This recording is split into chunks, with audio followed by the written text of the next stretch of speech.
Sí, ¿no?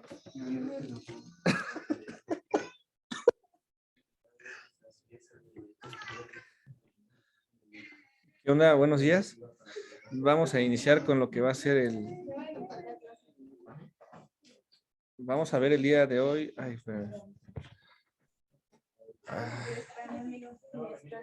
Perdón.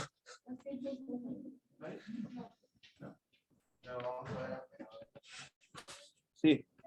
Sí, ya nomás. Ya, yo vengo diario.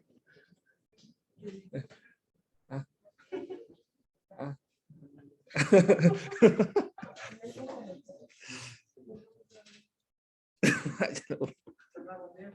¿Qué onda?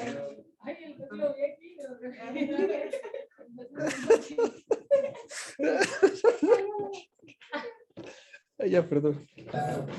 Pues. Buenos días. Vamos a ver el día de hoy el tema de cardiopatía isquémica silente. Pues ya me conocen, soy René Castañeda Flores. Bueno, para hablar de enfermedad arterial coronaria, tenemos que tener algunas consideraciones, ¿de acuerdo? De entrada tenemos que tener, para que nosotros lleguemos a lo que a nosotros nos importa en este momento, que va a ser la angina silente, realmente vamos a tener que tener establecido previamente una angina crónica estable. ¿Qué quiero decir con esto? Pues tenemos que tener incremento de las placas de ateroma a nivel de lo que son las arterias coronarias para a su vez, incluso estos pacientes previamente pueden tener sintomatología y en algunos de estos momentos el paciente simplemente va a tener vasoespasmo o va a tener literalmente oclusión misma de la circulación coronaria, generándole cambios electrocardiográficos que ahorita vamos a definirlos propiamente. Esto a su vez realmente puede que pase o puede que no pase la angina silente, o sea, llegar de angina crónica estable a llegar a lo que sería angina inestable, puede pasar o no puede pasar. Voy un segundo, por favor, porque quiero sacar esto.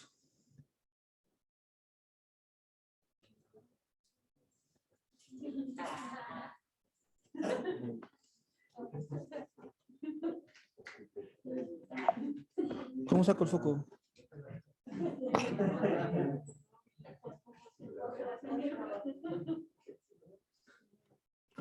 A ver. ¿Cómo pasó? Siempre se me traba esto. No, es que quiero que se vea. ¿El bolígrafo? Es A que ver, la podemos desconectar. ya la desconecto. Pero te digo, ahí está. Gracias y disculpen. No. Si no.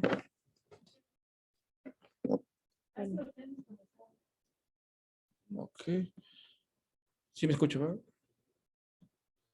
Ok, bueno, como les comentaba, tiene que estar establecida propiamente la angina crónica estable para, a su vez, llegar literalmente posterior a esto. Ahí está. A una angina inestable. Esto a su vez puede pasar o no puede pasar que ya llegue a un infarto con elevación del ST o un infarto sin elevación del ST.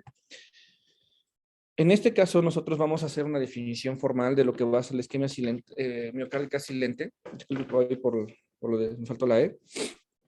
Pero vamos a tener la siguiente definición. Tiene que existir no presencia de síntomas. Ese es el punto más importante para nosotros definir una isquemia silenciosa, por eso su definición. Vamos a presentar cambios electrocardiográficos clásicos de lo que es una isquemia silenciosa, de un proceso de isquemia. ¿Qué quiere decir con esto? Podemos tener pues tanto la inversión de la onda T, pero que sea de forma simétrica, elevación de la onda T acuminadas, por ejemplo, pero que sean de forma simétrica, entre otros datos propiamente de isquemia, que no tengan que ver claramente con lo que sería sobrecarga del ventrículo izquierdo, ¿ok? Ahora, otra de las cosas que también podríamos evidenciar para una definición propia de isquemia miocárdica silenciosa es la anormalidad reversible en el movimiento de la pared regional. ¿Qué queremos decir con esto? Bueno, pues el paciente propiamente, si nosotros le hiciéramos en ese momento un ecocardiograma, en el momento de que se desarrolla la isquemia, pues esta anormalidad va a ser completamente reversible, ¿de acuerdo? y propiamente defectos en el estudio de perfusión. Ahorita vamos a hablar un poquito más, abocarnos en esta situación. Y ahora, algo súper importante, que esto ya realmente es algo que yo estoy agregando para que nosotros lo comprendamos, es que realmente tiene que tener historia de enfermedad arterial coronaria. Eso es lo más importante, ¿de acuerdo? Ahorita vamos a hablar en las siguientes diapositivas de que la cardiopatía isquémica silente va a tener episodios de desajuste reversibles de la demanda y aporte de oxígeno. Esto a su vez se va a deber debido a qué situaciones. Lo que acabo de comentar tal vez de forma muy, muy básica fue la obstrucción de las arterias epicárdicas, es una de las causas más frecuentes, espasmo focal o difuso de las arterias normales o aterosclerosis propiamente. Aparte de esto, disfunción microvascular o disfunción ventricular izquierda con necrosis propiamente previa o miocardio hibernante. ¿De acuerdo? Estas van a ser las situaciones que puedan generarnos una isquemia silenciosa. Y ahora, lo que tendríamos que tener en consideración previo a esto es que tenemos el antecedente, muy frecuentemente vamos a ver que en los tipos de clasificación de la angina inestable hay tres tipos, el tipo 1, el tipo 2 y el tipo 3. La más frecuente pues va a ser la tipo 3 y es por eso que nos vamos a abocar un poquito a lo que va a ser la ACE, de acuerdo a la angina crónica estable. Que esto vamos a definirlo como que va a comprender la fase estable de la enfermedad coronaria, incluyendo tanto los pacientes que van a permanecer sintomáticos como aquellos pacientes que van a estar asintomáticos. Es por esta situación que podríamos nosotros presentar a un paciente que ya se conoce con una angina estable, ahorita vamos a ver la definición propia de una angina estable, pero que aparte de lo que les estoy comentando, en ciertos momentos puede tener oclusión de las arterias epicárdicas, un espasmo focal o disfunción microvascular, que esto a su vez nos genere isquemia, pero sin sintomatología. Todo el mundo, pues ya lo vamos a saber ahorita, la causa más común. La mayoría de las veces se ve obstrucción propiamente por una placa ateromatosa. Las placas ateromatosas vamos a tener dos tipos, que van a ser las placas estables y las placas inestables. Ahorita en fisiopatología vamos a hablar un poquito más detalladamente de este tipo de placas. La epidemiología literalmente de esto nos habla lo siguiente, en el Circulation del 2012 nos habla que 10 millones de personas van a presentar angina. La enfermedad coronaria, nosotros sabemos que lo más frecuente va a ser en pacientes mayores de 60 años. Es más frecuente a partir de los 40 años, obviamente, en hombres y un poco posterior realmente en mujeres. Pero pues las últimas revisiones nos han comentado que literalmente el riesgo acumulado entre la mujer a partir también de los 40 años es un factor ya propio de riesgo. La mortalidad realmente va a ser de 113 por cada 100,000 pacientes. La incidencia de esta patología vamos a tener que va a ser de 28.3 por cada 1,000 personas año. El 30%, el 30% de estos pacientes van a presentar Zika, ¿de acuerdo? Y tuvieron propiamente isquemia previamente miocárdica silente. Eso es algo muy importante a considerar que... ¿Por qué no se ve? A considerar... No se ve. Bueno, no se ve ahí el puntito, pero hay que tener en consideración que un factor para desarrollar realmente Zika es muchas de las veces que tienen isquemia miocárdica silente y que no nosotros hemos podido evidenciarla propiamente. Ahora, según el corte de Framingham, aquí es importante tener en consideración que la angina crónica estable va a ser sintomática y esto es más frecuentemente en los pacientes, como les comentaba, realmente de 40 años en adelante. En esta corte, pues se evidencia específicamente que el 49% de los pacientes van a ser hombres a partir de los que son 40 años y el 32% de los pacientes serían en esta corte fueron mujeres. Ahora, la OMS que nos comenta, bueno, la OMS nos comenta que la estimación de prevalencia de enfermedad coronaria en el 2005 fue de 7.6 millones de pacientes y en el 2020 fueron de 11.1 millones de pacientes. Estamos hablando de que esto se está casi duplicando, teniendo en consideración que la principal causa de mortalidad en cualquier país, tanto desarrollado como no desarrollado, sigue y seguirá siendo la enfermedad, la enfermedad coronaria, ¿de acuerdo? Ahora, hablemos un poquito de los factores de riesgo para que nosotros podamos entender un poquito o llevemos a entender esta situación de la isquemia miocárdica silente, porque en realidad, si ustedes lo leen, la bibliografía es muy escasa en realidad. No hay guías establecidas propiamente para la isquemia miocárdica silente, hay guías establecidas propiamente pues, para la enfermedad coronaria crónica, pero dentro de ellas tocan alguno que otro punto realmente de esta misma, ¿de acuerdo? Ahora, para el desarrollo específico de lo que es la isquemia miocárdica silente, nos hablan propiamente que el factor de riesgo más importante va a ser la diabetes. ¿Por qué situación? Los pacientes que presentan o que son portadores de diabetes tipo 1 o tipo 2, a la larga ellos van a tener una disfunción autonómica, que no es la causa, que no es la única causa de que puedan presentar disfunción autonómica, teniendo en consideración eso.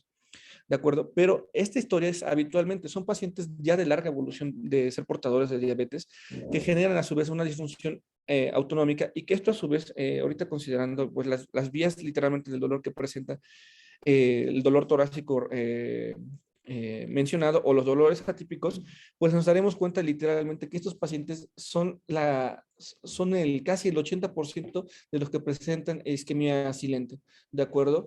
Ahora, para el desarrollo mismo de una isquemia que sea, o de una enfermedad coronaria propiamente, hay que tener en consideración todos estos que tenemos por acá abajo.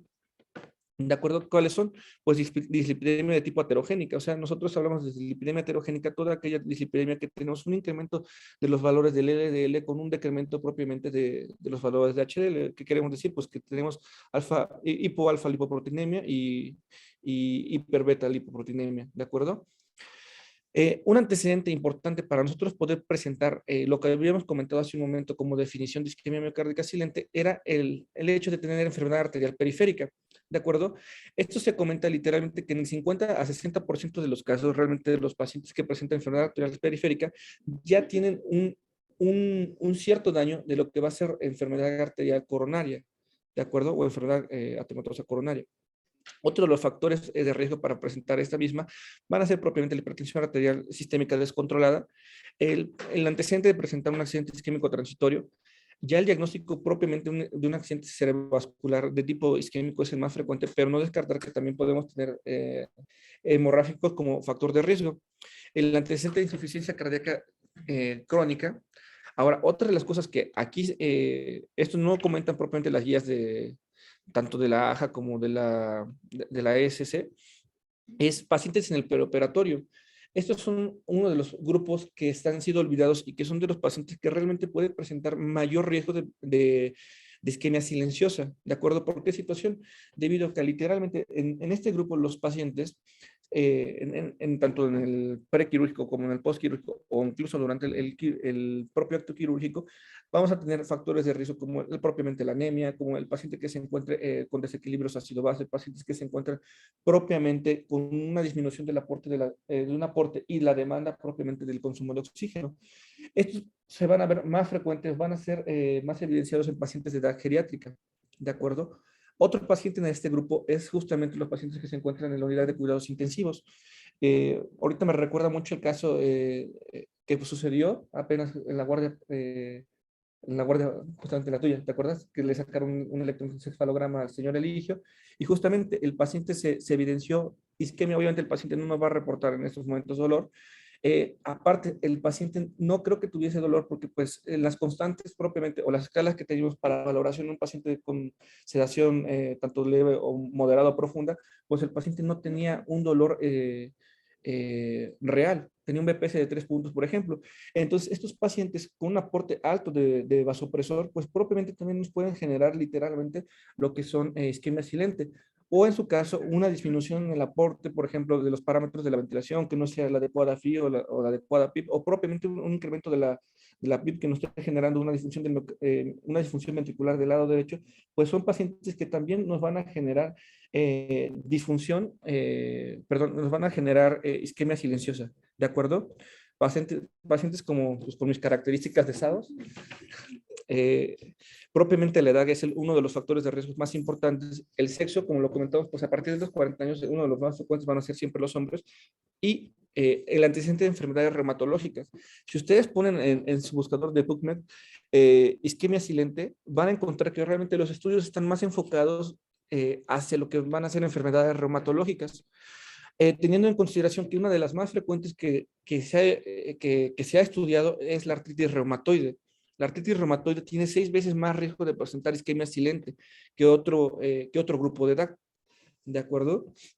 es como les comento, el más estudiado dentro de las enfermedades reumatológicas. Ahora, hay que hablar propiamente ya de la clasificación de lo que es la isquemia silenciosa.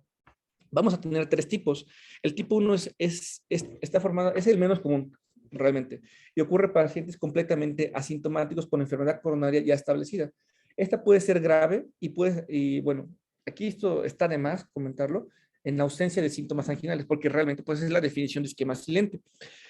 Entonces es la menos frecuente, quiero que se queden con esto, entonces es la que menos vamos a buscar en realidad, pero son pacientes que van a tener antecedentes ya de enfermedad coronaria, ¿de acuerdo?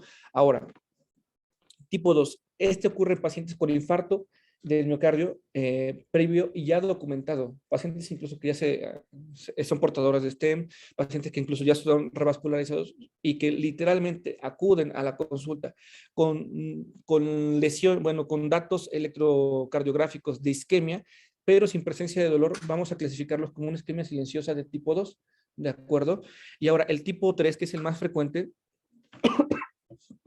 es la forma más común, ocurre en pacientes con formas habituales de cardiopatía isquémica crónica. Vamos a definirlo de esta manera, ¿de acuerdo? Ahí está la definición literalmente pues, que nos comenta en PubMed, perdón, en UpToDate. Son las tres clasificaciones y pues Bramwell también las comenta, ¿de acuerdo? Ok, ahora un poquito ya referente a lo que vamos a irnos más específico les comentaba hace un momento que pues una placa ateromatosa la vamos a considerar estable e inestable. Estas placas ateromatosas pues hay que tener en cuenta que la placa estable, el principal objetivo, va a ser el principal objetivo del el tratamiento intervencionista, ¿de acuerdo? Es realmente a donde donde los hemodinamistas pues van a querer trabajar en este tipo de placas. Estos literalmente van a generarnos, si nos damos cuenta, literalmente, son placas que se encuentran completamente adosadas a lo que va a ser al endotelio vascular y literalmente pues esto lo que nos va a generar es solamente una estenosis que va a limitarnos el flujo. Este tipo de placas estables, ¿qué es lo que nos va a generar? Son habitualmente anginas de esfuerzo, o sea, son las que habitualmente nos consideramos nosotros como anginas típicas, ¿de acuerdo? Y estos son completamente detectables por un estudio angiográfico. De igual manera las anginas inestables, pero van a ser más difíciles, ¿de acuerdo? En la placa inestable, aquí hay que tener esta consideración, que son placas que como nosotros la observamos en esta parte, no se encuentran ya completamente adosadas a lo que va a ser el endotelio.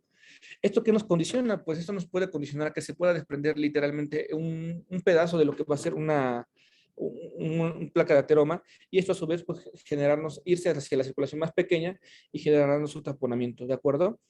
Ahora, esto no limita propiamente el flujo. Esto no se va a asociar literalmente a una angina de esfuerzo. No en todos los casos, quiero decir, no puedo ser tan tajante con esto. Y bueno, esto es causa habitualmente de angina inestable o síndrome coronario agudo o hasta de muerte súbita, ¿de acuerdo? Este tipo de placas se van a presentar en ese grupo de pacientes. Aquí con lo que no detectable en angiografía, sin embargo, solamente el 10% se van a poder detectar mediante la angiografía. Es por esa situación que me fui a ese grupo, ¿de acuerdo?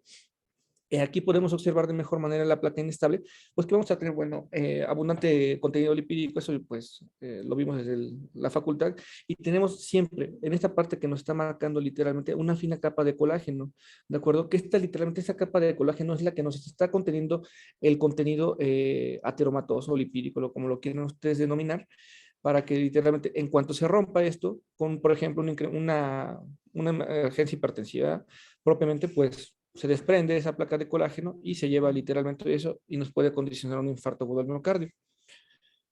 Ahora, fisiopatológicamente, ¿qué es lo que podríamos esperar literalmente en esto? Esta imagen pues es bastante buena, es del Bramwell. Nos comenta que, bueno, hay un incremento, son los mecanismos compensatorios y qué es lo que va a suceder. Esperando, cuando tenemos un paciente con una isquemia, pues lo que va a tratar del mecanismo compensatorio es incremento de la frecuencia cardíaca para incrementar el aporte propiamente del oxígeno. ¿De acuerdo? Aquí los observamos en las necesidades de oxígeno. ¿Qué es lo que va a suceder con lo que va a ser la contractilidad? Bueno, nosotros tendríamos en consideración que literalmente no va a haber cambios en la contractilidad cuando solamente hablemos de isquemia. ¿De acuerdo? Esto se va a dar ya propiamente en un proceso ya de infarto. Ahora, pero ¿qué es lo que sí va a suceder? Va a generar una disminución en la tensión de la pared parietal, ¿de acuerdo? Que esto se va a deber a qué situación, a una disminución en la presión sistólica, o va a condicionar, mejor dicho, una disminución de la presión sistólica, que esto a su vez, ¿qué es lo que nos va a generar? Pues propiamente una disminución del volumen efectivo, ¿ok? Y esto a su vez, si nosotros lo integráramos de mejor forma, es que literalmente la fase diastólica, que sabemos todos que es en el momento de nutrición miocárdica, pues se va a ver beneficiada como lo tenemos como lo sabemos literalmente, es para aumentar propiamente el consumo, aumentar el aporte miocárdico de O2, ¿de acuerdo? Ahora, ¿qué pasa si, por ejemplo, tuviéramos un infarto tipo 2? Pues tenemos un incremento del aporte, ¿de acuerdo? No tenemos una placa, no tenemos alguna situación, solamente se nos incrementa el aporte de la demanda de oxígeno, ¿de acuerdo? Pues esto, ¿qué es lo que nos condicionaría a un incremento en el flujo sanguíneo coronario?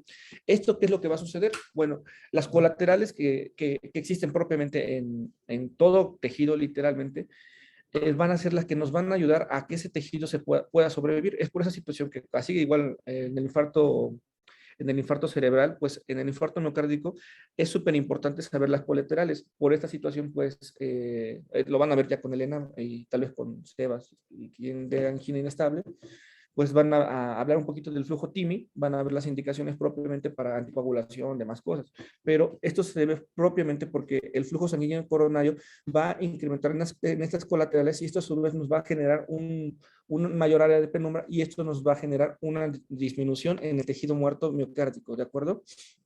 Ahora, lo que les quería comentar, ¿qué pasa cuando tenemos un espasmo? Cuando tenemos un espasmo, pues obviamente de igual manera las colaterales nos van a salvar, pero va a disminuir también el tiempo diastólico, ¿de acuerdo? Aquí no es lo mismo que pasa como cuando tenemos un infarto tipo 2. Aquí, al disminuir el tiempo miocárdico, va a incrementar de igual manera lo que va a ser la frecuencia cardíaca, pero hay que tener en consideración una situación, que aquí sí nos disminuye literalmente la presión diastólica de la aorta, que esto a su vez, ¿qué es lo que nos condiciona? Por esto, esta situación es que no se corrige fácilmente si no utilizamos nitratos, perdón, en este tipo de pacientes que van a ser solamente por vasoespasmo, o sea, una angina microvascular puede ser el caso, ¿de acuerdo? Todo esto a su vez lo que nos va a generar es una isquemia, ¿de acuerdo? Y esto a su vez, pues en el tejido propiamente lo que nos va a llevar va a ser una acidosis láctica, a una elevación propiamente del segmento ST, a una disminución en la contractilidad ya de forma crónica y pues propiamente a dolor. Pero para tener dolor, nosotros, bueno, estos son los desequilibrios entre la demanda y aporte de oxígeno, que realmente, bueno, es de la revista de cardiología. Ah, ok, pero quiero ir ahorita directamente hacia la cascada hacia la cascada de la isquemia y posterior hacia la presencia del dolor. ¿De acuerdo? Bueno, dentro de la cascada de isquemia, nosotros vamos a tener siempre de esta manera. Es algo muy preguntado incluso en exámenes y pues hasta ya lo sabemos que varios de los adscritos cardiólogos nos los habían preguntado. La cascada va a iniciar con una disfunción diastólica, ¿de acuerdo? Esta disfunción diastólica va a va a preceder siempre a la disfunción sistólica. Es por esa situación que nosotros si lo encontramos de esta manera. Una insuficiencia cardíaca se inicia, no en todos los casos, pero sí en la mayoría de una disfunción diastólica. Después de una disfunción sistólica, literalmente una disminución de la fracción de eyección. Aquí en este caso, cuando tenemos ya disfunción sistólica, ¿qué es lo que va a aparecer? Ahora sí es cuando nos inician los cambios electrocardiográficos propiamente y posterior a estos cambios electrocardiográficos es cuando nos va a presentar dolor. El dolor siempre va a ser acompañado de incremento habitualmente de la frecuencia cardíaca. Es por esa situación que ahorita nos vamos a abocar propiamente dentro de la terapéutica, es que sería siempre control de la frecuencia. ¿De acuerdo? Y es uno de los tratamientos más importantes, o como lo comentan las guías europeas, es el tratamiento de elección en este tipo de casos. Incluso en la isquemia silente es también propiamente el tratamiento de elección. Ahorita lo vamos a hablar más adelante. Ahora, con respecto a lo que va a ser la enfermedad microvascular, los principales mecanismos implicados dentro de esta misma van a ser dentro de estos dos grupos tenemos subgrupos. Los factores condicionantes demostrados de isquemia miocárdica, que va a ser el espasmo microvascular, como lo era la llamada enfermedad X, que ya la conocemos, y la disfunción endotelial, ¿de acuerdo? Los factores condicionantes posibles de isquemia miocárdica van a ser ¿cuáles? Hiperreactividad coronaria, aumento de péptidos vasoconstrictores endógenos, o sea, puede ser literalmente el hecho de que tengamos un paciente, por ejemplo, con un feocoronocitoma, el paciente que tenga literalmente eh, un paciente, por ejemplo, con ansiedad tiene mayor riesgo literalmente de presentar enfermedad microvascular, el aumento del tono simpático de esta misma manera, el déficit estrogénico es una de las causas, es por esa situación que la enfermedad microvascular es más frecuente incluso en mujeres. El exceso de potasio extracelular, ya nos ha pasado a varios pacientes que han caído incluso, y el aumento de la percepción del dolor. Es por esa situación, bueno, enfocados ahorita, por ejemplo, en el paciente que se encuentra en el perioperatorio o el paciente que se encuentra en la unidad de cuidados intensivos, es por esa situación que bajo esta premisa que les estoy comentando de los factores que condicionan posible isquemia miocárdica, es que nosotros tengamos siempre un control importante del dolor en estos pacientes. Esa evaluación literalmente continua que tenemos que tener del dolor es por esta situación, sobre todo en los grupos de pacientes que acabamos de comentar. ¿De acuerdo? Estos ahora sí, los mecanismos propiamente del dolor que tenemos. El dolor referido y la localización atípica. Bueno, en el dolor referido, pues lo que tenemos es que la médula espinal, los impulsos aferentes simpáticos cardíacos pueden converger con impulsos procedentes de estructuras que van a ser tróficas y somáticas, ¿de acuerdo? O sea, literalmente esto se va a deber, si lo pasamos literalmente a la localización atípica, es que las fibras aferentes vagales cardíacas establecen sinapsis hacia lo que va a ser el tracto solitario. No puse una imagen, la verdad. Y estos van a descender por el tracto espinotalámico cervical superior.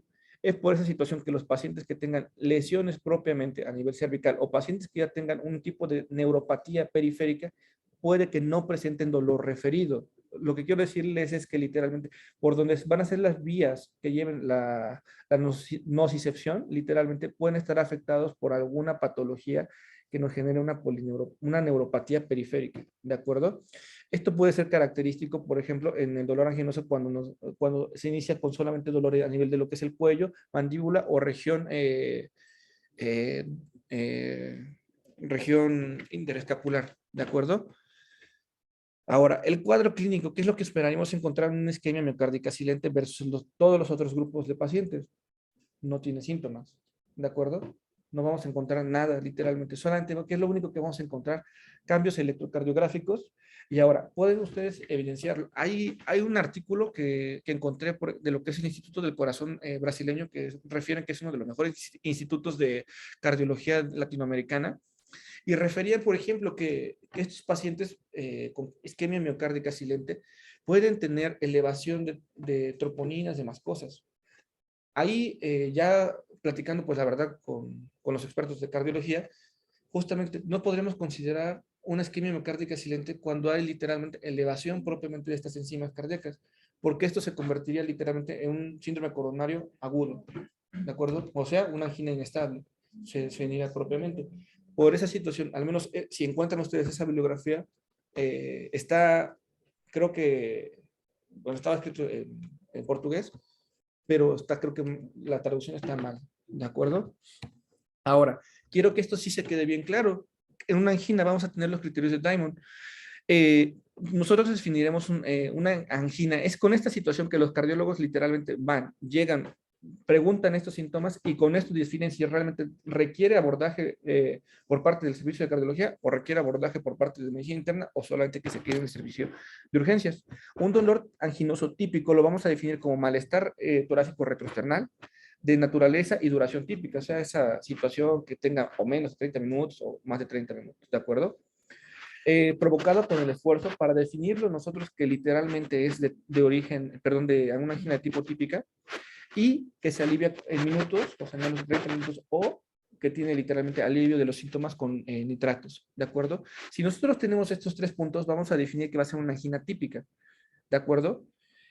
Si nosotros tenemos al paciente con dolor anginoso atípico, pues van a ser solamente dos de las características que les acabo de comentar. Y dolor completamente no anginoso va a ser que solamente cumple una característica o que no cumple ninguna de las mismas, ¿de acuerdo? Si cumple las tres previas, va a cardiología, es lo que siempre ellos refieren. Si no cumple eso, por criterios de Diamond, no puede irse literalmente a este, ¿de acuerdo? Ahora, Esto literalmente son solamente las características que las van a abordar pues más adelante. Las vamos a hacer rápidamente. Sensación torácica opresiva, presión, quemazón, torsión, sensación que se va a irradiar siempre hacia hombro, mandíbula, epigastralgia o hacia la cara interna de lo que es el brazo. El inicio siempre va a ser predecible, o sea, por un esfuerzo. Eso es lo característico. Y se va a reproducir. Lo podemos reproducir con una prueba de esfuerzo, en pocas palabras. Puede ser farmacoinducida o puede ser una prueba literalmente de esfuerzo propiamente dicho. La duración habitualmente, esto es de la revista de cardiología y esto nos dice que la duración es entre 3 y 15 minutos. Eso que nos comentan pues hasta el mismo Guadalajara, pues de 30 minutos no lo consideran esta bibliografía al menos. Y es súper importante que se va a aliviar con el reposo o con el uso de nitratos. La angina típica pues es todo dolor diferente literalmente, o sea, que cumpla las dos características que habíamos comentado previamente. La duración va a ser variable, puede durar desde segundos a días literalmente y la respuesta va a ser variable a nitroglicerina, ¿de acuerdo? Es solamente pues el diagramita de lo que va a ser el Branwell y pues las situaciones que nosotros teníamos que ir enfocadas literalmente, que no las voy a comentar. ¿Por qué no las voy a comentar? Porque literalmente mi tema es de isquemia silente, no hay síntomas, ¿de acuerdo? Pero tendríamos que considerar estos diagnósticos diferenciales. La clasificación funcional de la angina propiamente por la Sociedad Canadiense Cardiovascular, pues aquí nos los dice. Yo quiero solamente algo súper importante, porque con base a esto vamos a definir qué tratamiento va a requerir el paciente, por qué situación. Como les acabo de decir, la angina tipo 3 es la más frecuente y esta va a ser secundaria a una cardiopatía isquémica crónica, o sea, definición de cardiopatía isquémica estable, cardiopatía isquémica no estable o angina vasospástica, ¿de acuerdo? Por esa situación tengo que tocar todos estos temas a pesar de que no me correspondan, ¿de acuerdo? Y nosotros también tenemos que hacer una clasificación por el índice de Duke de las actividades específicas, ¿de acuerdo? Lo que me importa es que ahorita nos quedemos con lo que según la CSS, si nosotros vamos a tener clases funcionales 1 y 2, son clases funcionales bastante adecuadas que podríamos tener en pacientes con angina estable, ¿de acuerdo? El clase 3 y el clase 4 son pacientes que literalmente son pacientes completamente limitadas su funcionalidad y por esta situación son los pacientes que se van a beneficiar de alguna clase de tratamiento diferente, ¿de acuerdo? Ahorita comentado. Pues esta es la clasificación propiamente que no tenemos que olvidar, literalmente, durante el abordaje propiamente de una angina estable, es la clasificación de la CSS y la clasificación de la NIJA. Pues de igual manera, clase 1 y clase 2 casi son las mismas realmente. La clase 3 y clase 4 son las que se van a beneficiar de alguna clase de tratamiento probablemente. Ahora, ¿qué mortalidad hay? Esto es algo súper importante, ya comentado desde hace años, desde 1990 se han venido haciendo estudios bastante buenos y nos comentan literalmente de esta revisión ya del 2014, que literalmente en cardiopatía isquémica estable nos mencionan que la mortalidad al año en lo que va a ser la clase, ya con base a clases funcionales, vamos a hablarlo de esta manera, en el primer año es una mortalidad menos del 1%, ¿de acuerdo? Pero, ¿qué pasa si comparamos la clase 1 versus la clase 4 y 3? Pues ya tenemos casi un 5 a 8% de mortalidad en el primer año solamente de estar diagnosticado, ¿de acuerdo? Pero ahora si lo llevamos de los 8 a los 10 años, veamos cómo se incrementa hasta el 20% la mortalidad en una clase funcional 1 de una angina estable y se eleva casi hasta el 40% en pacientes que tienen clase funcional 3 o 4, ¿de acuerdo? Entonces, no es lo mismo, es súper importante el tiempo de evolución que tengamos en el paciente que tenga cardiopatía isquémica estable, ¿de acuerdo? En la exploración física lo que esperaremos encontrar es sin datos específicos, ¿de acuerdo? Es literalmente normal la exploración, pero sí podríamos comentar que podría presentar el paciente, ya es que se trate, por ejemplo, por otras cosas, un síndrome anémico, podemos encontrar una hipertensión descontrolada, descompensada, por decirlo de esta manera, alguna valvulopatía, podríamos encontrar pues datos de miocardiopatía hipertrófica, pues esto no sería tan clínico realmente, alguna arritmia también podríamos encontrar para el desarrollo de isquemia silente o enfermedad vascular no cardíaca, ¿de acuerdo? Ahora, dentro del diagnóstico, pues nos vamos a ir con el algoritmo literalmente. Todos los pacientes, literalmente a partir de los 40 años, tendríamos que evaluar los síntomas que vayan a presentar propiamente. Y si no tienen síntomas, pero si se evidencia literalmente una isquemia silente, lo que tendríamos que hacer es lo siguiente. hacer pruebas electrocardiográficas, bioquímicas. Las bioquímicas, pues ya sabemos cuáles van a ser las dos pruebas más importantes, pues aparte de lo que serían las troponinas, pues tendríamos que solicitar siempre un perfil de lípidos, ¿de acuerdo? Incluso, bueno, ya lo más nuevo, pues que nos habla de apolipoproteína E, bueno, ya nos iríamos un poquito más allá, pero nos tendríamos que ir con un perfil de lípidos. ¿Por qué situación? Porque tendríamos que evaluar el riesgo cardiovascular de nuestro paciente. Por esa situación estoy comentando a partir de los 40 años, algunas ya nos hablan incluso de los 20 años, ¿no? Algunos pacientes se van a beneficiar de una ecografía literal, ¿no? Una ecocardiografía, perdón, en reposo. Algunos otros, pues, algunos otros pacientes, pues, algunas otras cosas. Todo paciente que sea compatible con una angina inestable o con un síndrome coronario agudo, pues se tiene que ir literalmente dirigido hacia su tratamiento. Ahora, hay que considerar las comorbilidades. Hay que tener en cuenta que siempre el paciente que sea hipertenso, el que sea diabético, el manejo va a ser bastante distinto, pero el manejo propiamente del proceso de la isquemia va a ser casi siempre, esa parte va a ser muy característica y ahorita la vamos a hablar. Ahora, nosotros vamos a tener en consideración lo siguiente. La FEBI. La FEBI es algo súper importante para nosotros saber qué abordaje le vamos a dar, ¿de acuerdo? Si el paciente ha presentado antecedente de angina típica, ¿qué es lo que se le va a ofrecer? En el caso de que, por ejemplo, sea una angina típica y tenga una FEBI menor del 50%, pues a estos pacientes lo que se les oferta y lo más seguro para ellos siempre va a ser una angiografía coronaria, ¿de acuerdo? Si es posible y si el centro está capacitado, es lo que comentan estas guías. Ahora, nosotros, ¿qué pasa si la FEBI no es menos del 50%? En esos pacientes lo que sí se beneficiaría es primeramente hacerle una prueba pretest. Ahorita vamos a hablar en la siguiente diapositiva de esto. Si la prueba pretest tiene una baja probabilidad, o sea, menos del 15%, pues nosotros vamos a ir a investigar literalmente otras causas, en pocas palabras. Si nosotros tenemos una prueba pretest con un riesgo intermedio que va a ser del 15 al 85%, ahorita lo vamos a ver con respecto a la edad, ajustamos a la edad y al sexo del paciente, pues nosotros nos tendríamos que ir con pruebas no invasivas, ¿de acuerdo? Ecografía de estrés, una prueba de esfuerzo, literalmente. Una pregunta, por ejemplo, eso es para pensando en pacientes que tienen Cardiopatía isquémica estable. enfermedad Cardio- coronaria. Ujú. O sea, porque veo, pues, los pacientes que tienen INOCA, esos, o sea, ¿de qué manera los tamizas? A los que tienen O INOCA, los que sospechas o hay riesgo alto de que tengan ese incidente recurrente por INOCA. por INOCA se dice que se tiene que hacer el abordaje de cardiopatía isquémica estable. Es literalmente el mismo abordaje que se tiene que realizar. De los pretest, los cortes son arbitrarios. Este según es el de la SC. Es el de la SC, que Definitivo. se supone que es como más Más sensible que la estadounidense, que el de la. Pero al exactamente. final, el corte de intermedio, que es en base al cual catalogan su estudio, todavía esos cortes del 10 al 85, ellos los consideran todavía arbitrarios. Para esa situación ahorita traje el de la AJA. Sí, el de la AJA, en pocas palabras. El de la AJA ya te está comentando más que te vayas sobre esto, te vayas sobre el riesgo cardiovascular para tú propiamente realizar literalmente el abordaje de esto. Ahorita vamos a ver incluso sobre el discor de calcio, que eso es algo que me llamó mucho la atención y es algo como que, en mi opinión, más específico que incluso que la prueba pretest, perdón, pero esto hay que tenerlo en cuenta que solamente es orientado sobre la SC. Y estoy de acuerdo, es completamente arbitrario, pero es lo que nos comenta y es lo que dice con un nivel de evidencia bastante bueno. ¿De acuerdo? Ahora, cuando tenemos un paciente con una prueba pretest más del 85% que va a ser riesgo alto, aquí literalmente ya se diagnostica literalmente lo que va a ser cardiopatía isquémica estable.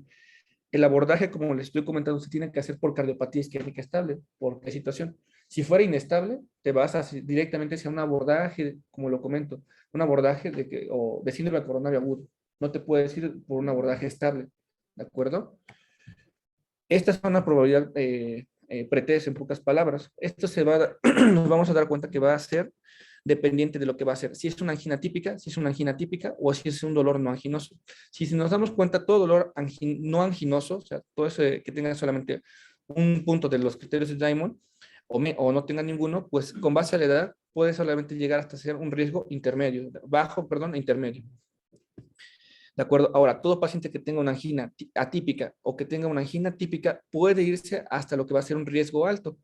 ¿de acuerdo? Nos vamos a dar cuenta que literalmente los varones son los que más van a tener riesgo pretest alto. Es por esa situación que, por ejemplo, aquí nos comentan que a partir de los 60 años casi todos van a tener un pretest intermedio, un pretest literalmente alto. ¿De acuerdo? En mujeres, pues es a partir casi de los 80 años. Ahora, la estratificación del riesgo, ¿qué es lo que nos comenta la ESC? Nos comenta, pues, los pacientes con sospecha de cardiopatía isquémica estable y una prueba pretest que tenga un riesgo intermedio. Los pacientes que hablamos ya de prueba pretest con riesgo bajo no se van a abordar, se van a abordar por otra causa. ¿De acuerdo? Ahora, los que sean prueba pretest de riesgo intermedio o riesgo alto, vamos a considerar literalmente lo siguiente. Plantear literalmente en qué lugar nos encontramos. ¿De acuerdo? ¿Qué disponibilidad de recursos tengo yo para poder literalmente abordar a este paciente? ¿Y qué experiencia local hay respecto a las pruebas que yo tengo? Como en este lugar, pues tenemos todo, la experiencia es alta, literalmente, al menos en todo lo que quieran, hasta un espectro. ¿De acuerdo? Ahora, ¿qué es lo que vamos a realizar? Prueba de estrés para la isquemia. ¿Qué prueba de estrés podemos realizar? Hay que tener en consideración si el paciente se encuentra con una FEBI menos del 50% o se encuentra con una FEBI más del 50%. Todo paciente que vaya con una FEBI más del 50%, lo que vamos a hacer literalmente es irnos a una prueba de esfuerzo. Eso sería lo ideal, ¿de acuerdo? Si es factible, pero se puede preferir, esto es completamente, este es un nivel de recomendación 2B, ahorita lo vamos a ver más adelante, es realizar una prueba de imagen, ¿de acuerdo? De estrés, que puede ser un ecodobuta, que puede ser una resonancia magnética, que puede ser un SPECT, que puede ser un PET, ¿de acuerdo? Si la disponibilidad y la experiencia local lo permite, ¿de acuerdo? Ahora, ¿qué pasa? Ahorita lo vamos a hablar más adelante. Si es dudoso, pues lo que tendríamos que hacer es determinar las características y preferencias del paciente. O sea, realizar una segunda prueba. Lo ideal es que, por ejemplo, si nuestra prueba de esfuerzo es dudosa, o sea, no desarrolló isquemia este paciente, lo que estamos buscando propiamente, nos iríamos a una segunda prueba, que va a ser siempre una prueba de imagen. La prueba de imagen, lo más seguro que, al menos en uno de estos, en un sitio como este, o un sitio que no tenga tantos recursos, pues lo más seguro que sería un ecodobuta. ¿De acuerdo? Ahora, ¿qué pasa si no? Nosotros podríamos realizar una prueba que literalmente en no todos los lugares, en este lugar pues sí lo tenemos, es una angiotomografía coronaria, que sería un estudio bastante ideal para nosotros poder evidenciar literalmente si tiene o no tiene estenosis de estos vasos. O literalmente nos podríamos ir literalmente a una angiografía coronaria, pues si los factores de riesgo propiamente no los indican. Ahora, ¿qué pasa si nuestro paciente se encuentra ya con isquemia? Pues nuestro paciente literalmente se va a ir al diagnóstico literalmente de cardiopatía isquémica estable. Ya se establece propiamente el diagnóstico y se va a ir literalmente a proseguir con la estadificación del riesgo, ¿de acuerdo? Ahora, nosotros nos podemos ir en el segundo grupo, a los pacientes que literalmente tengan una FEBI menos del 50%. Nosotros ahí nos podríamos ir directamente a una prueba de imagen, ¿de acuerdo? Estas pruebas de imagen que van a ser como lo que es el eco aquí simple, que puede ser una resonancia magnética, que puede ser un SPECT o un PET, ¿de acuerdo? Ahora, nosotros, estos ya nos los comenta literalmente también la ASC, y nos dice que te puedes ir directamente a una angiotomografía coronaria en un paciente que tenga riesgo intermedio, ¿ok? Y es bastante, aquí pues no en todos los lugares se dispone, es un estudio bastante caro, es un estudio que también no es, bueno, no podría definirlo yo como operador dependiente, pero sí se requiere literalmente de cardiólogos especialistas en imagen, ¿de acuerdo? Y pues ahí lo comenta, si es apto, si el candidato es apto y si la tecnología y la experiencia laboral lo permiten, ¿de acuerdo? En esa parte, igual, el 2020 salió una guía del MICE que menciona que pues, para ellos lo que el indicado, la primera línea Es la es la angiotomografía coronaria. Además, la tomografía coronaria permite hacer una valoración de una variable que se llama FFR de la Fracción de flujo. Ajá, esa no, sí. Es esta. Te permite nada más decir esa parte. Si es menos de 0.8 o es más de 0.8. Ahorita Si la lesión es significativa para la isquemia. Incluso ahorita lo voy a abordar más adelante, pero si el paciente tiene, por ejemplo, una de estas fracciones menos de 0.8 y no tiene sintomatología, el paciente se beneficia literalmente de angiografía. Es lo que te dice. Voy para allá. Bueno, aquí se recomienda literalmente el ecocardiograma transtorácico en reposo a todos los pacientes, literalmente. Aquí no les voy a definir, literalmente. Aquí lo que nos importa es medición del FEBI, estratificación de riesgo, para ver hacia dónde nos vamos a orientar, a qué prueba le vamos a realizar. Se debe considerar la exploración del ultrasonido carotídeo para siempre medir lo que es el grosor de la íntima media, ¿de acuerdo? Teniendo en consideración que un paciente con alto factor de riesgo es aquel que tenga más del 50% de oclusión de la, perdón, de grosor de la íntima media, ¿de acuerdo? Y esto realmente es indicativo, no es diagnóstico, pero es indicativo de una cardiopatía isquémica, ¿de acuerdo? Estable o inestable, eso ya será dependiente del mismo, ¿de acuerdo? Holter, aquí, ¿qué nos dice literalmente la evidencia? Se recomienda un Holter literalmente en pacientes con cardiopatía isquémica estable y sospecha de arritmia, solamente en pacientes con esa característica, con un nivel de evidencia 1. ¿De acuerdo? Se debe considerar también el Holter para pacientes con sospecha de angina vasoespástica, y esto literalmente es una evidencia 2A. Ahora, nos vamos a recomendaciones para estratificación. Y aquí sí nos comenta lo siguiente, que la estratificación de riesgo va a ser con base a la evaluación clínica y los resultados de las pruebas de estrés iniciales. ¿De acuerdo? Dos, lo que va a ser, lo que tenía en consideración solamente esto, la clase de evidencia. Por eso las pusimos aquí. Las evidencias son bastante, pero bastante importantes. Se recomienda pruebas de estrés de imagen para la estratificación del riesgo en pacientes que no se concluya una prueba de esfuerzo, ¿de acuerdo? Todo lo que comentamos, o sea, todo esto que le estoy diciendo es todo lo que está aquí en pocas palabras, pero aquí ya con el nivel de evidencia debido, ¿de acuerdo? Ahora, se recomienda estratificación de riesgo mediante prueba de esfuerzo, excepto en pacientes que tengan limitaciones o sea, las contraindicaciones, en pocas palabras, para una prueba de esfuerzo. ¿Ok? Ahora, se recomiendan pruebas de estrés de imagen a todo paciente literalmente que ya tenga una cardiopatía estable, conocida y deterioro de los síntomas, si la localización y el área de isquemia puede influir dentro de la decisión del tratamiento, ¿de acuerdo?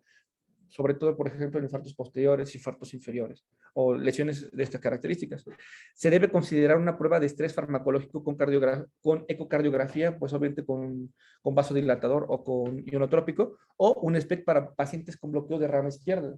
Este es algo súper importante. Pacientes con bloqueo de rama izquierda se van a beneficiar inmediatamente de ecocardiografía o de un SPECT, ¿de acuerdo? Y de igual manera, los pacientes un SPECT o ecocardiografía que se encuentran con colocación de marcapasos, con ese antecedente, ¿de acuerdo?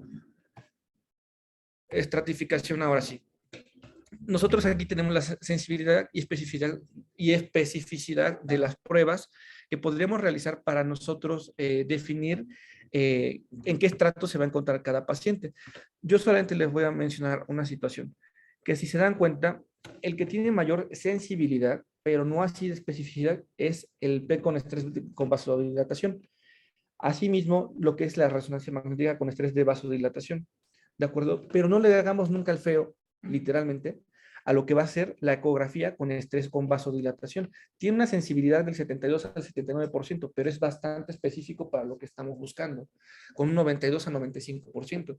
Entonces, es una prueba de elección, es una prueba que podríamos utilizar, es más accesible que las demás, siempre teniendo en consideración algunas contraindicaciones, como lesiones aórticas previas o sospecha de lesiones aórticas, que incluso encontré un caso, ya como reporte de caso, justamente para la estratificación, que ha habido casos reportados en menos del 2% literalmente, de que hay ruptura neurismática de aorta durante una prueba con vasodilatación, ¿de acuerdo? Por eso lo comento. A ver, perdón. ¿Sí salió? Sí. El uso de pruebas de esfuerzo o estrés farmacológico. Aquí me encantó esta justamente. Hay que realizarla sobre todo en qué pacientes que tengan una prueba pretest entre el 65 y el 85%, pero que tengan una FEBI literalmente menos del 50% o que tengan los pacientes angina típica con un nivel de evidencia 1. O sea, puedes iniciarles literalmente a todo paciente que tenga una angina típica, que tenga un paciente, una prueba pretest de 65 al 85%, o hasta de alto riesgo literalmente, o con una FEBI reducida, le inicias estas pruebas, ¿de acuerdo? Vámonos con la siguiente, bueno, la tercera, literalmente, la recomendación de la prueba de estrés con esfuerzo en lugar de estrés farmacológico siempre que sea posible, ¿de acuerdo? O sea, ¿qué nos quiere decir? La elección siempre va a ser una prueba de esfuerzo. El estrés imagenológico literalmente es una que tienes que dejar como segunda opción, más que en casos específicos como lo que es fiebre reducida, que tengan pacientes bloqueo de rama izquierda, marcapasos, o que tengas a tus pacientes literalmente con angina atípica. Se debe considerar la realización de una prueba de imagen con estrés a pacientes sintomáticos ya tratados previamente con revascularización. Estos pacientes se benefician de esta misma prueba, pero siempre teniendo en consideración que tiene un nivel de evidencia 2B.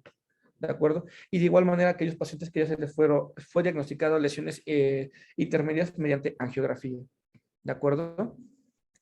Ahora, esto es algo muy bueno. El uso del ATAC en isquemia silenciosa o en cardiopatía isquémica estable. Se debe de considerar, es lo que ya decía Juan, literalmente, la angiografía coronaria como alternativa a técnicas de imagen con estrés para descartar cardiopatía isquémica estable. Y esta puede ser actualmente, según las guías justamente del 2020, como una prueba inicial, ¿de acuerdo? Ahora, lo que sí hay que tener en cuenta, esto es del 2014, no se recomienda la angiotomografía coronaria como método de cribado en pacientes, ¿de acuerdo? Asintomáticos. Entonces, en el uso de una isquemia silente, un paciente que literalmente no lo tengamos, que lo tengamos asintomático y sin factores de riesgo, realmente esta prueba hay que dejarla para el final, ¿de acuerdo? Es un nivel de evidencia 3. Ahora, las definiciones justamente del riesgo para los diferentes tipos de pruebas. Una prueba de estrés con esfuerzo, vamos a definir literalmente el riesgo alto, obviamente todo aquello que presente pues más de una mortalidad más del 3% literalmente a año. El riesgo intermedio lo vamos a definir como una mortalidad cardiovascular entre el 1 y el 3%. Esto depende de los cambios que van a presentar durante la prueba, es lo más seguro que lo vamos a ver mañana. Y un riesgo bajo aquel que tenga solamente una mortalidad cardiovascular menos del 1% durante la prueba. Ahora, en lo que va a ser la isquemia detectada, esta sí me encantó mucho. El alto riesgo, en pocas palabras, es todo aquel que se evidencia por un SPECT más del 10% literalmente de área de isquemia, ¿de acuerdo? O que sea evidenciado por un ecodobuta que tenga más de 3 segmentos con disfunción, literalmente, o que tenga mayor o igual a 2 de los 16 segmentos que se van a evaluar con defectos de perfusión, ¿de acuerdo? O en su caso, literalmente una prueba de estrés ecográfica, correcto, por ejemplo, que tenga literalmente más de 3 segmentos con disfunción del ventrículo izquierdo, ¿ok? Realmente los de riesgo intermedio que tengan entre el 1 y 10% en un SPECT, por ejemplo, una resonancia magnética, ¿de acuerdo? O hasta una ecografía. Y ahora por angiotomografía coronaria, aquí sí hay que tener en cuenta, yo solamente quiero que se queden con lo que son los de alto riesgo. Las lesiones significativas que van a corresponder literalmente a alto riesgo son enfermedad trivascular con estenosis proximal, enfermedad del tronco coronario, enfermedad de la descendente anterior proximal, ¿de acuerdo?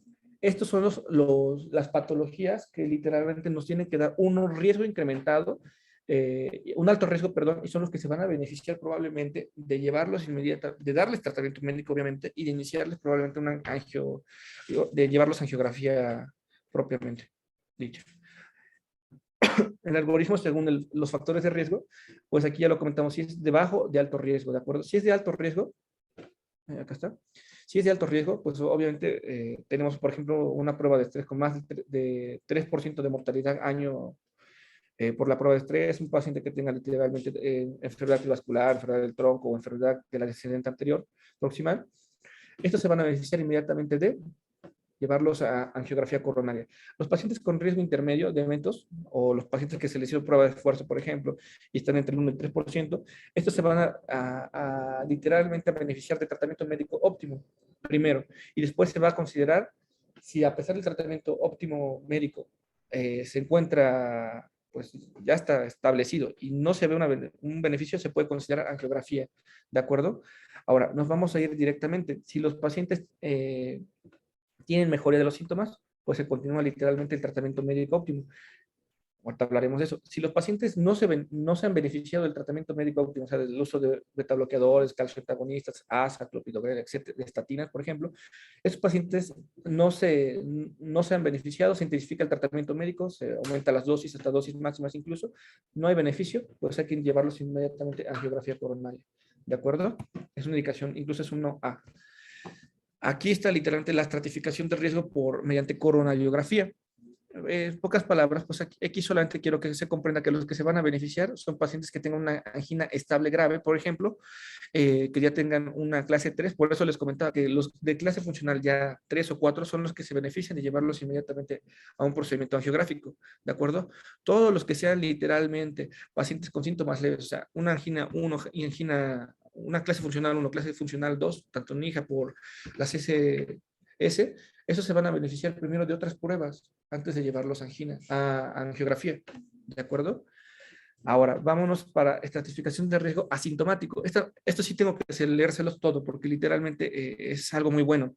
En adultos asintomáticos con hipertensión y que tengan diabetes debe considerarse siempre una prueba de esfuerzo, ¿de acuerdo? Para evaluación del riesgo cardiovascular. ¿Ok? Menos del 1 al 3 y más del 3. La evidencia es 2A. En adultos asintomáticos con riesgo intermedio, literalmente por score, realmente pues sabemos que está el score 2, pero que tengamos un riesgo intermedio de score 2, se debe considerar determinación del grosor de la íntima media. Eso es lo que se hacía anteriormente. Ahorita si nos vamos más hacia el lado de lo que va a ser las guías americanas, nos van a comentar justamente como si nos fuéramos justamente al tercer punto. En adultos asintomáticos con diabetes y mayores de 40 años se debe considerar la determinación de calcio coronario mediante tomografía para evaluación del riesgo cardiovascular. Ahora, esto está súper increíble. La verdad es que ahorita las siguientes vamos a utilizarlo. ¿De acuerdo? En adultos asintomáticos con hipertensión, sin hipertensión y sin diabetes, se puede considerar la realización de una prueba de esfuerzo. Todo lo demás, en pocas palabras, ya es menos importante, ¿de acuerdo? Ahora, vámonos directamente justamente a lo que ya nos comenta lo que son las guías americanas para lo que es la estratificación del riesgo cardiovascular mediante tomografía. Nosotros sabemos que obviamente lo que es las guías americanas no utilizan habitualmente el score, no utilizan el score realmente, ni score 1 ni score 2, utilizan el ACCD, ¿no? Bueno, y aquí nos comentan, esta escala nos dice literalmente con base a los riesgos, riesgo bajo, riesgo limítrofe, borderline, nos comentan, riesgo intermedio y un riesgo alto, ¿de acuerdo? Un riesgo bajo nos define menos del 1%, menos del 5%, perdón. Riesgo borderline nos comentan que es menos del 5 y el 7%. Nos comentan que el riesgo intermedio va a ser un riesgo del 7.5% hasta el 20% y un riesgo alto nos comentan que es más del 20%. ¿De acuerdo?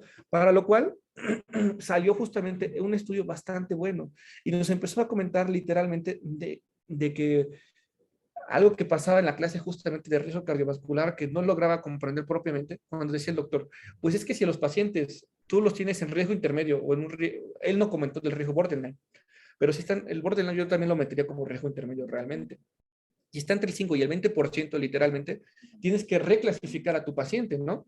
Es lo ideal, porque probablemente ese paciente lo pongas en un riesgo cardiovascular alto. Entonces, para esta situación, justamente lo que es el score de calcio nos sirve, porque vas a necesitar literalmente. Es una tomografía que tiene que tener por lo menos, me parece que 40 imágenes por cortecito, y en esta se va a evidenciar algunas características, ¿de acuerdo? Para esto se van a utilizar las unidades Agatston, y nos va a comentar lo siguiente. Ahorita vamos a ver el poder del cero, ¿de acuerdo? Sí, lo puse. Si nosotros tenemos el reporte del score de calcio, si nos dice que tiene un score Agatston de 0, esto nos habla literalmente. Tú puedes tener un paciente literal, no es raro porque lo busqué en la bibliografía. Tener un paciente con un riesgo cardiovascular más del 20% por este score, pero que por score de calcio tengas un 0, literalmente. Y tu paciente en ese momento ni se va a beneficiar del uso de estatinas y ni se va a beneficiar del uso de ASA, ¿de acuerdo? Por tu riesgo cardiovascular o sea, no se va a beneficiar.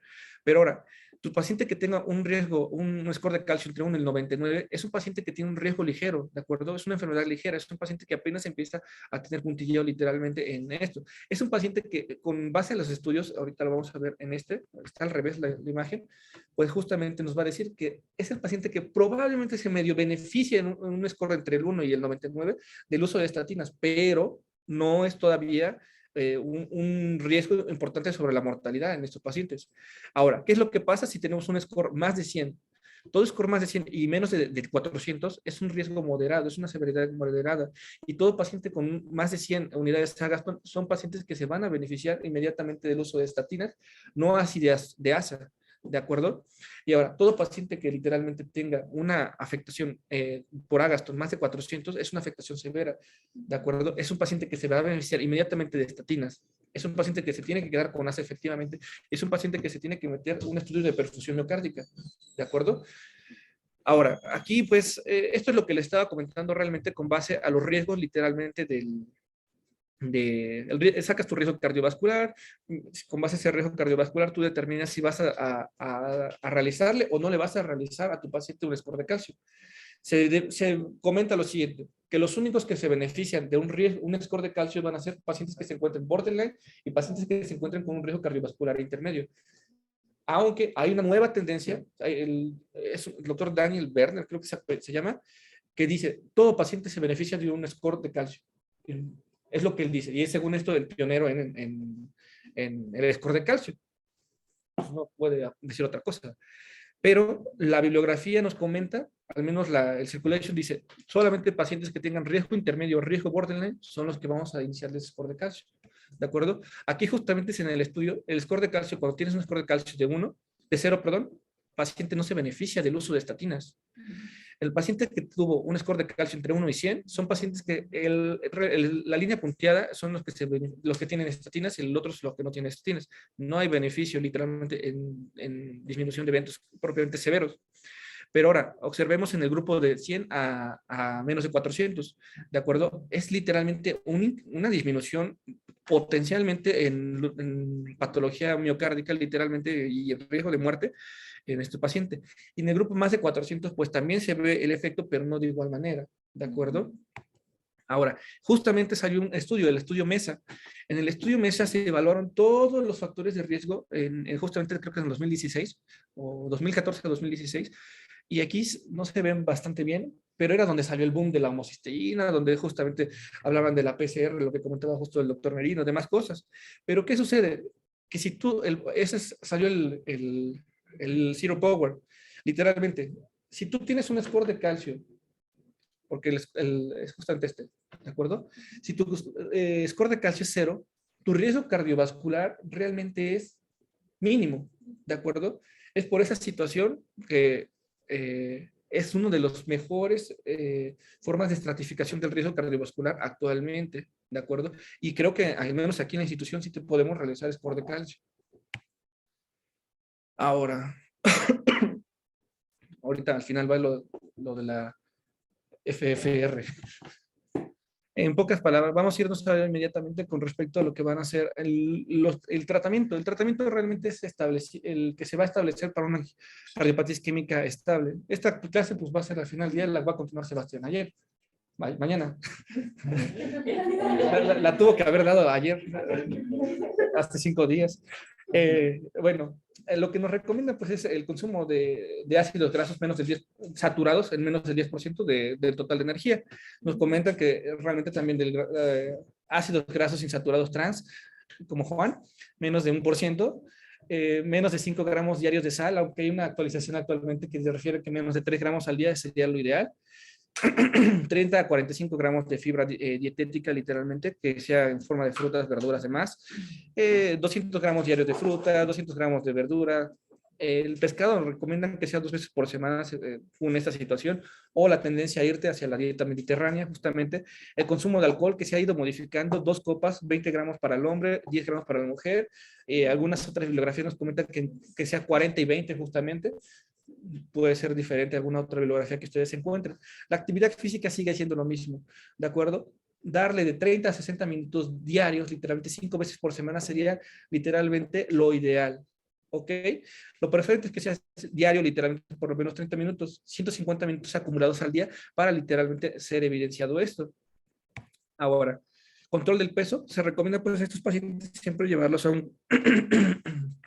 un control tanto de índice a circunferencia de cintura menos de 80, aquí está mal ya, está mal, tiene que ser menos de 90 y menos de 88, creo que también en mujeres, pero sí el índice de masa corporal que siempre se encuentre dentro de los parámetros normales de 18.5 y 24.9, que tengamos una reducción del peso de forma inicial siempre hasta el del 10%, eso incluso va a tener un impacto en otras patologías, tanto en hipertensión como en diabetes, en hígado metabólico, por ejemplo, ¿de acuerdo? El tabaquismo, cesar el uso del tabaco, literalmente, son parte de los tratamientos no farmacológicos que le tenemos que indicar al paciente, y en dado caso que no, pues tenemos que darle tratamiento para evitar el tabaco. ¿Va, Juan? Factores psicosociales, pacientes sobre todo que tengan antecedentes de depresión, tenemos que controlar la depresión por lo que comentábamos, literalmente pacientes que se encuentren con un incremento del tono simpático, son pacientes que habitualmente van a desencadenar algún proceso vasoespástico mayor, ¿de acuerdo? aunque no tiene, aquí como lo dice, no tiene realmente un incremento en el riesgo de patología propiamente cardiovascular, ¿de acuerdo? Pues lo que comentábamos justamente, la ingesta de alcohol, y ahora sí vamos con lo que nos importa realmente. Nos vamos a ir con lo que es los objetivos del manejo médico. Hay que tener un objetivo de primera línea, que va a ser siempre alivio de angina o prevención de la angina, ¿de acuerdo? ¿Cómo lo vamos a hacer? Aquí nos comentan que literalmente la primera línea para esto es siempre beta bloqueadores, ¿de acuerdo? Beta bloqueadores. Esta es la forma de prevención para una angina.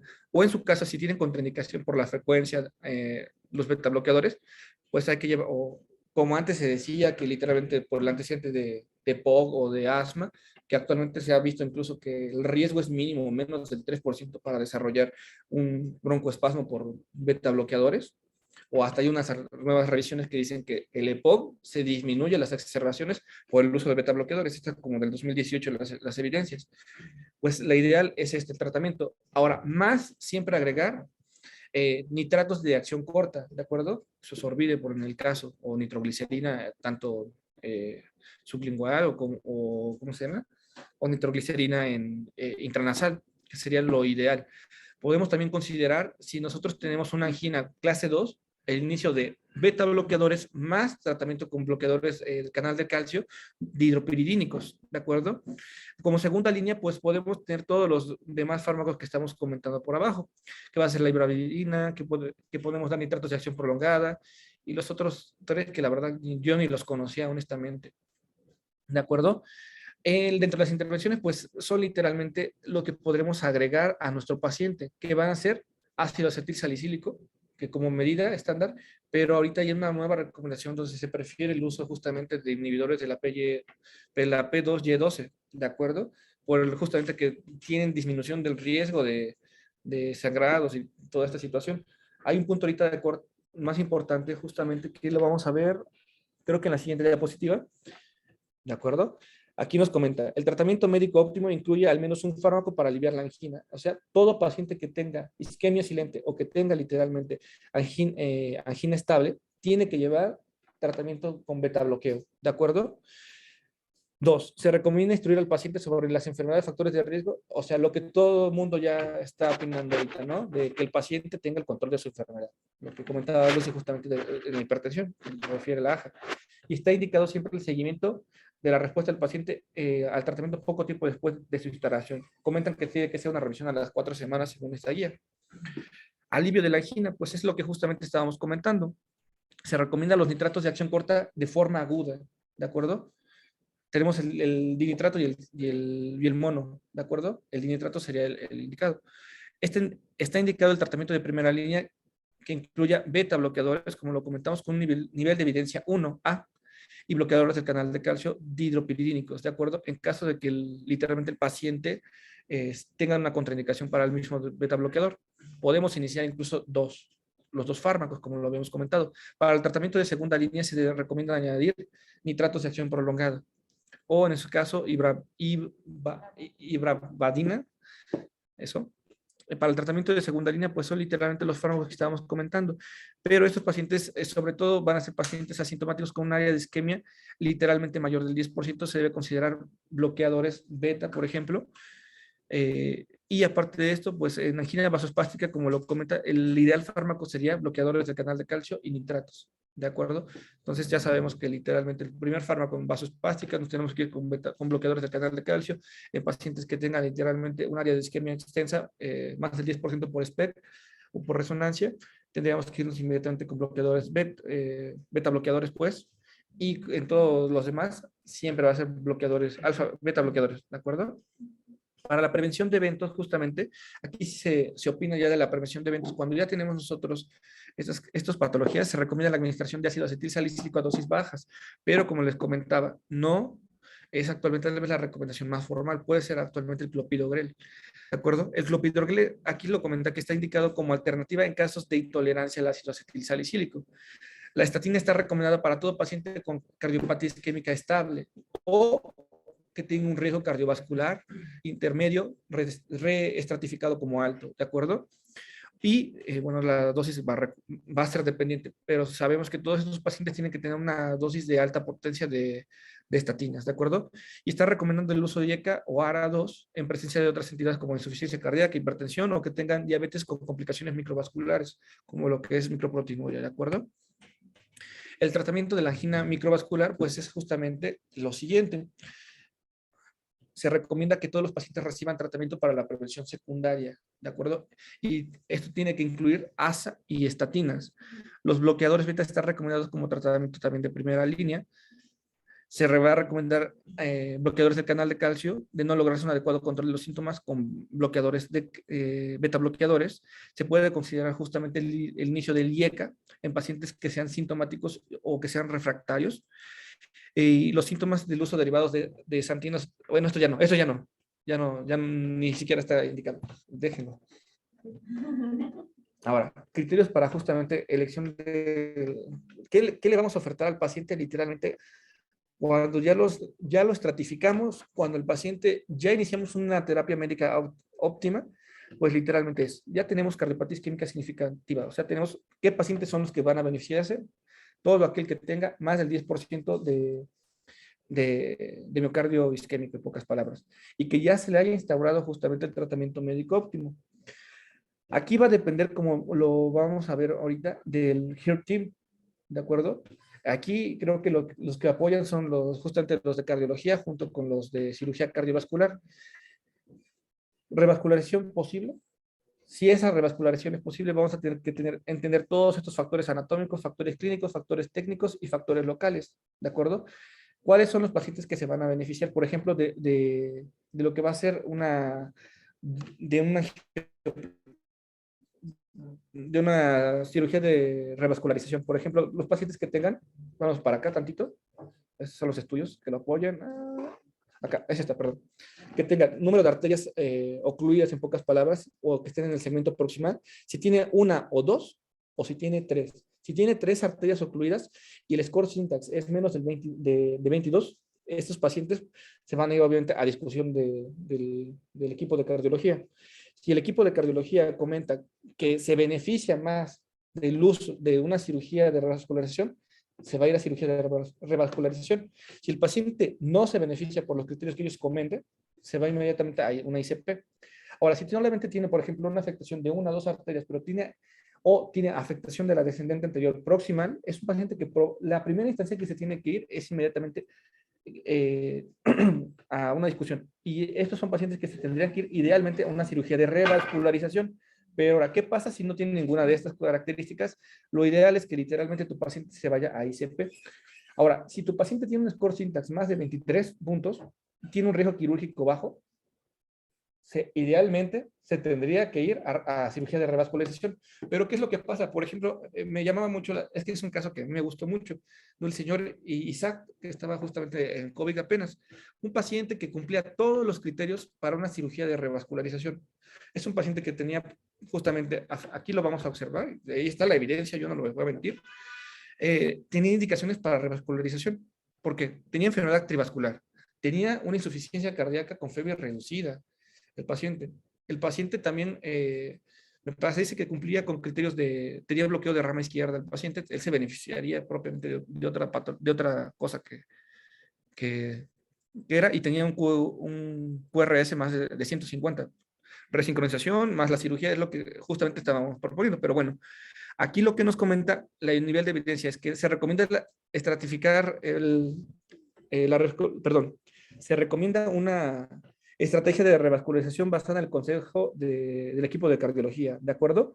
Esto se va a deber si tiene enfermedad de 2 o 3 vasos. Obviamente, los pacientes ya tuvieron que haber pasado propiamente por una angiografía diagnóstica, ¿de acuerdo? Ahora, si tu paciente tiene enfermedad de 2 o 3 vasos, tiene diabetes y tiene alguna comorbilidad, son pacientes que se benefician de revascularización según la ESC. Pacientes que tengan una estenosis de las mismas arterias o que tengan más del 50% en una enfermedad del tronco coronario, o sea, más del 50% del tronco coronario, son pacientes que se benefician de revascularización.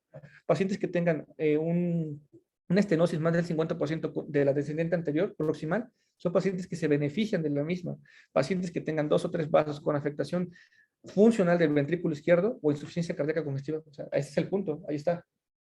se benefician. Único vaso permeable restante, pero que tenga literalmente una estenosis más del 50%, se va para vascularización, según, o sea, las recomendaciones formales. Pero aquí empezamos ya justamente a partir de una área extensa miocárdica más del 10% del ventrículo izquierdo, para abajo los niveles de evidencia van bajando. Cualquier estenosis significativa con síntomas limitantes o que no responden al tratamiento médico óptimo, literalmente no hay realmente un consenso específico. Esos pacientes son los que sí podríamos decir, o se van a ICP por el riesgo o se van para tal lado. Eso lo va a definir literalmente el especialista, que es el cardiólogo, ¿no? Que el paciente cuente todavía con sintomatología, que estén en datos de falla cardíaca, con isquemia más del 50%, y la viabilidad en territorio irrigado con un vaso, con un vaso literalmente, que tenga una estenosis más del 50%. Lo ideal, según esto, es una revascularización, pero vean lo que sucede. Un nivel de evidencia 2B y sin síntomas limitantes con tratamiento médico óptimo en un vaso distinto a lo que es el tronco coronario, la descendente anterior proximal, un vaso permeable restante, nada más uno, o un vaso que irriga literalmente un área de esquema menos del 10%, perdón, miocárdico, o que tengan lo que justamente Juan estaba hablando, una reserva de flujo fraccional pues menos del punto 8, son pacientes, perdón, más del punto 8, son pacientes que se benefician de revascularización, ¿de acuerdo? Pero con un nivel de evidencia 3. Ahora, esto pues es literalmente, esto lo va a comentar Sebastián, yo no lo voy a hablar hoy.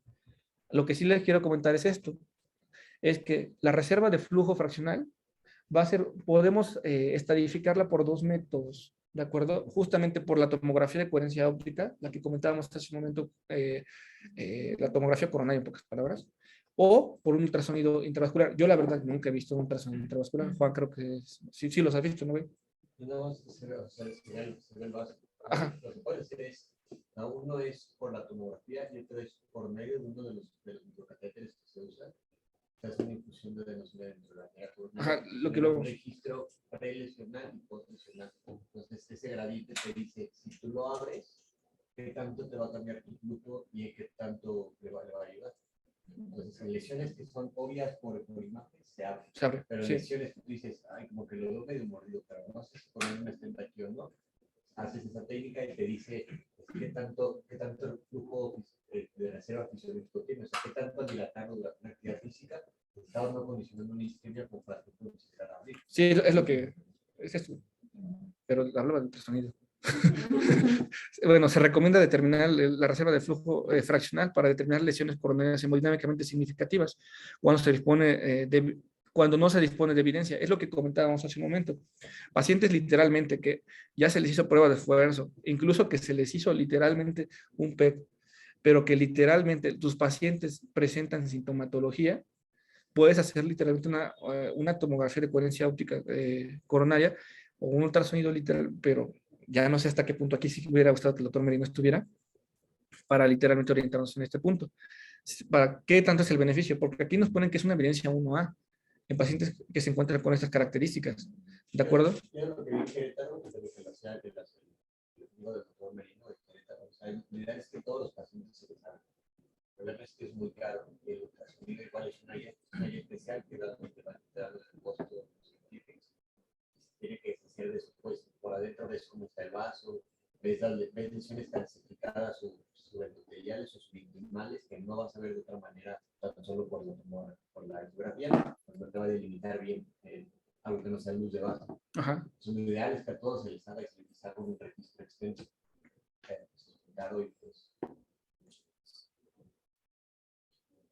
Ya, no, ya voy a terminar. René, una pregunta, ¿falta mucho de la clase?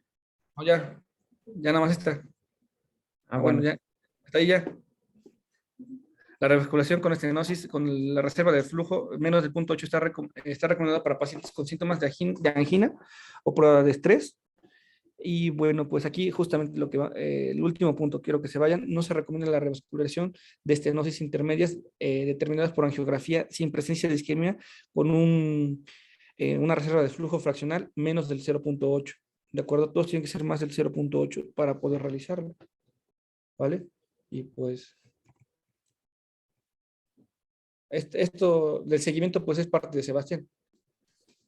y pronóstico, pues lo quería dar, pero Pues pronóstico. mañana tomas.